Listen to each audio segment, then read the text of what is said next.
Let's introduce you to the third member of our broadcast crew, and Amanda Smith, who's down on the sidelines. Thank you, Tyler. Well, Ball State assistant coach Ryan Patterson said they are going to have to compete for 40 minutes today because Akron's play style is fast and precise. They sprint up and down the floor, and he said that the Cardinals aren't going to be able to celebrate after made baskets or sleep on plays. They're going to have to get back on defense because if they don't, it's going to be a long day of easy layups and wide open threes for the Zip. So we can expect to see a pretty up-tempo game today, Tyler, knowing that's been Akron's sort of style now for the past 6 years. Coach, you had told me you didn't know if you guys would win today without a big game from Renee Bennett. We didn't see many minutes from her in the first half, so how were you able to adjust your game plan? Well, she got in foul trouble. I don't know if it's all her fault or not. I'll have to watch it on film. Having her back in the third and fourth quarter, what sort of spark was she able to give you guys that allowed you to pull away with the win? Well, you could see they had a chance to either let her lay it up or foul her, and they chose to foul her. Thank you, Joel. This is the first time that Ball State and Northern Illinois are meeting this season, and Brady Selly told me that's kind of influenced his game plan for today. He said he doesn't necessarily want to use all the cards they've scouted on Northern in this first matchup if they don't have to. He trusts his team's judgment to just go out and play, and then afterwards maybe make some adjustments and figure out some things they can fix for that next meeting in February. But these two teams lead the conference in scoring, and he said this is not just coach speak. He truly believes that the difference in today's game is going to be with points in the paint. Let's introduce you for the first time to the third member of our crew and say hey to Amanda Smith. Joel, you mentioned the strength of Michael Weathers. This is a guy that leads his team in assists, steals, blocks, offensive rebounds, and scoring. Now, knowing that, James Whitford said he's the type of player you have to defend at all levels because there's not one specific area of the game where he stands out. He can drive to the rim, he can shoot threes, and he has the ability to make plays for his team. Now, he told me he defines him as an elite playmaker, passer, and defender, and he said that tonight he's looking for his team in Ball State to make Miami play on the glass, grabbing offensive rebounds, but not giving up second chance shots on the other end. Tyler, Ball State with the lead right now, but Ryan Patterson telling me they need to do a better job of getting out on shooters and not allowing them to drive into the lane. Now, we saw Renee Bennett on the bench for most of the first half, and that's something that Ball State thought that they were going to be able to use to their advantage. She's got 4 inches on Akron's tallest player, so he said hopefully having her back in the second, they'll be able to feed it into her some more and get some momentum going coming up. Thank you, guys. Well, I talked with Ball State head coach James Whitford, and he said he's concerned about his team's ability to slow down Eastern Kentucky's offense, specifically Asante Gist and Nick Mayo, knowing how effective they are coming off of that pick and roll. Now, he said containing Mayo is going to be a team effort because he's a guy that can do it all. He can shoot the three, he can post up, and he can drive. So his plan is to have multiple guys guard him today, try and limit his team's fouls and keep Mayo off the boards. One more note, guys, Tajay Teague had a little bump to the head in practice the other day, so we will not see him on the court. Well, Jimmy Johnson was able to break a 6-race streak of failing to finish in the top 10 this past weekend in Indy. The 48 team placed third, locking themselves into the chase. But it's a different story for Johnson's teammate Dale Earnhardt Jr. Now, obviously, he is still not running due to concussion-like symptoms. So you've got 4-time Cup champ Jeff Gordon, who comes into the Brickyard, places 13th, and that knocks Jr. out of the chase. So the question now isn't just when or even if Dale Jr. will return, but can the 88 car make up those lost points and jump back up in the chase standings? Their next shot will be with Gordon back in the car this weekend at Pocono Raceway.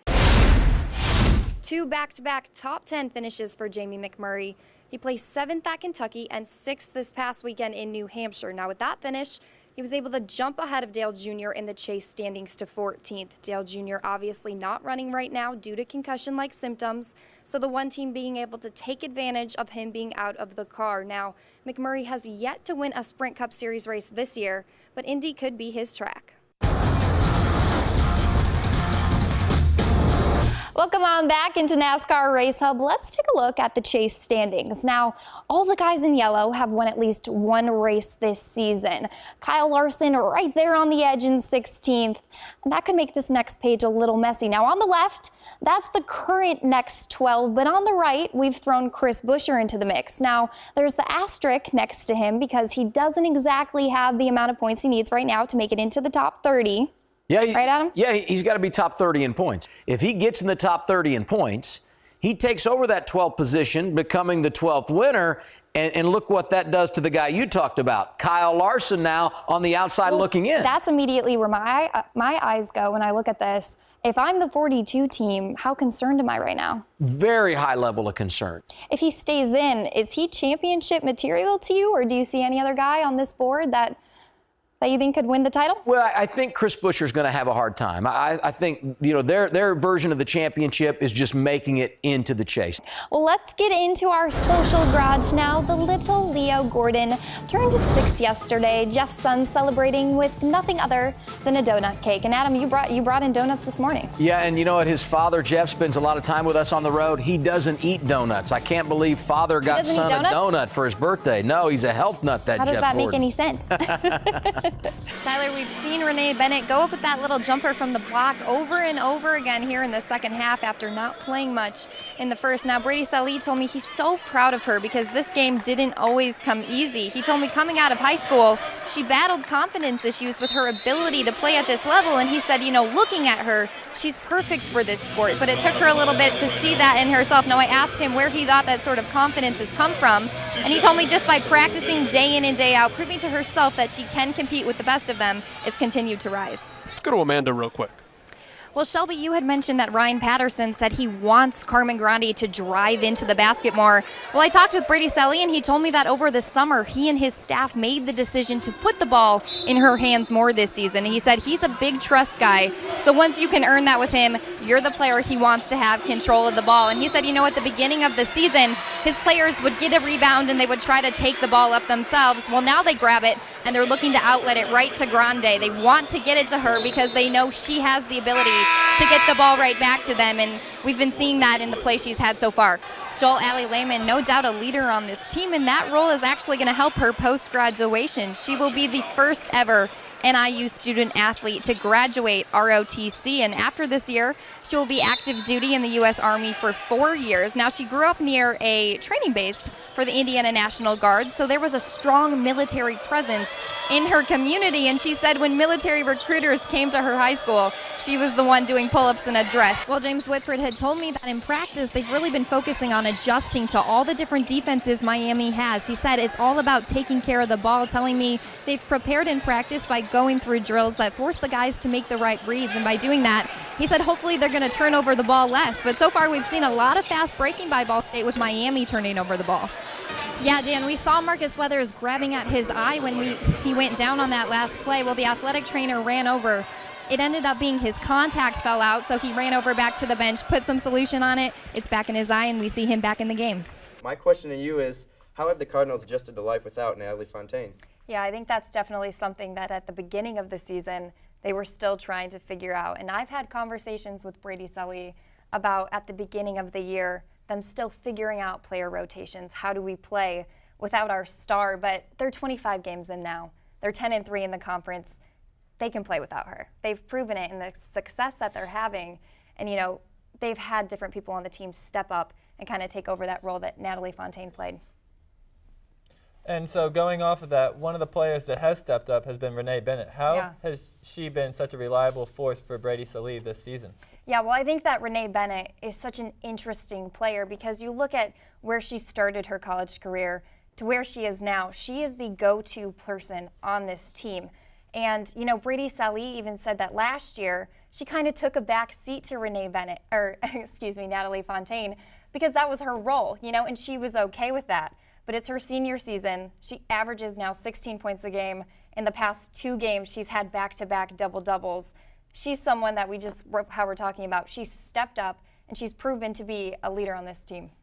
Yeah, and you can talk about the quote-unquote big three of Mariah Monaco, Renee Bennett, and Jill Morrison, but who might be a player that we would consider under the radar right now for Ball State? I am going to go with Morgan Glachek because she's just a freshman, so she's not putting in a great amount of time. She's 6'5", so she plays the same position as Renee Bennett, but she gives her that opportunity to come out of the game, give her a little break, and when Glachek is in there, it's not like the offense or defense is crumbling. She can hold her own, And, you know, I remember specifically in a game against Akron, Renee Bennett got into some foul trouble early in the first half, and so Morgan Glatchick was able to come in, and she played a good amount of time for the Cardinals, and Brady Sallee was really impressed with her performance. So I think that, you know, over the next few years as we see her develop, she's going to be one of those players how we're talking about in Natalie Fontaine and Renee Bennett. Last season, Ball State had one of the most ineffective pass rushes in the country, ranking 109th with just 17 sacks